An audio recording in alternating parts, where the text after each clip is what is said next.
រៀបចំការបាញ់ថ្នាំតោ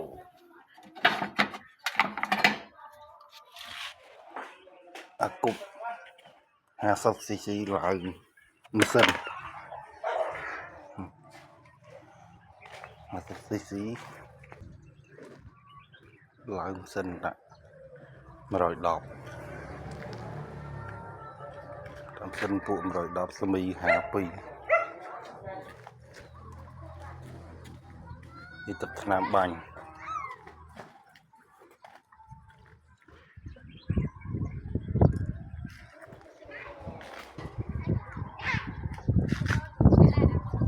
នៅបាញ់ដុំទៀត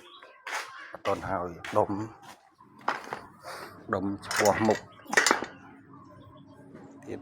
រួចរាល់ហ្មងស្មាបូមីដូរធ្វើថ្មី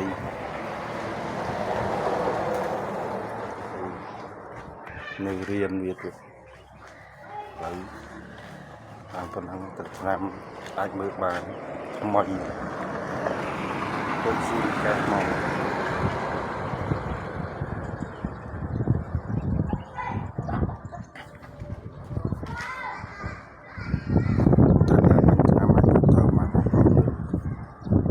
ជ្រៃសែនស្កាត់ក្នុងសែន